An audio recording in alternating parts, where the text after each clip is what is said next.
IPL থেকে আয় বেড়েছে 116%। টাকার অঙ্ক শুনলে আপনিও হবেন অবাক। তো চলুন বন্ধুরা, ভিডিওটি শুরু করার আগে ভিডিওতে অবশ্যই একটি লাইক করে দিন আর চ্যানেলটিকে সাবস্ক্রাইব করে রাখুন ক্রিকেট বিশ্বের সমস্ত খবর সবার আগে পাওয়ার জন্য। বিশ্বের সবচেয়ে জনপ্রিয় ফ্র্যাঞ্চাইজি লিগ আইপিএল, ইন্ডিয়ার প্রিমিয়ার লিগ নিয়ে অনুমোদনের শেষ নেই, বরং প্রতিনিয়ত কিন্তু বেড়ে চলেছে। সেই 2008 সালে শুরু হয়েছিল এই টুর্নামেন্ট। 2022 সালে নতুন দুটি ফ্র্যাঞ্চাইজি যোগ হয়ে এখন 10টি দলের কিন্তু এই টুর্নামেন্ট। দেশে বিদেশে ক্রিকেটাররা মুখিয়ে থাকেন এই আইপিএলের সুযোগ পাওয়ার জন্য। টুর্নামেন্ট যেভাবে এগোচ্ছে, আগামীতে আরও দল এবং ম্যাচ বাড়তে পারে। তার সঙ্গে বাড়ছে বোর্ডের আয়ও। ভারতীয় ক্রিকেট বোর্ডের তথ্য অনুযায়ী আইপিএল থেকে আয় বেড়েছে 116%। টাকার অঙ্কটা দেখলেই অবশ্যই কিন্তু অবাক হবেন। ইন্ডিয়ান প্রিমিয়ার লিগে 2023 সালে বোর্ডের আয় হয়েছে 5120 কোটি টাকা।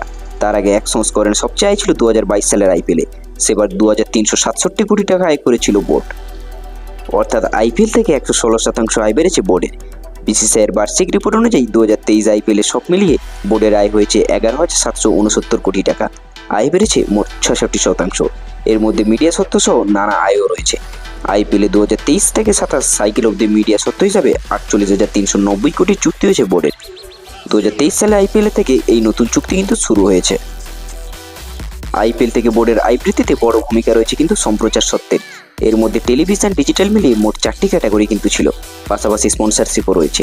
আইপিএলের টাইটেল স্পন্সর কিন্তু টাটা অ্যান্ড সন্স। 5 বছর তাদের সঙ্গে কিন্তু বোর্ডের চুক্তি রয়েছে 2500 কোটির। সহযোগী স্পন্সরশিপ থেকে বিশাল অঙ্কেরও কিন্তু উপার্জন, যেমন মাই ইলেভেন সার্কেল, রূপে, অ্যাঞ্জেল ওয়ান এবং সিএড মিলিয়ে প্রায় 1485 কোটির চুক্তি কিন্তু বোর্ডের। বন্ধুরা, আইপিএল নিয়ে আপনার কি ধারণা অবশ্যই কিন্তু কমেন্ট করে জানাবেন আর চ্যানেলটিকে সাবস্ক্রাইব করে রাখবেন আর ভিডিওটি কিন্তু বেশি করে শেয়ার করবেন। তো চলুন, দেখা হচ্ছে কিন্তু নেক্সট ভিডিওতে।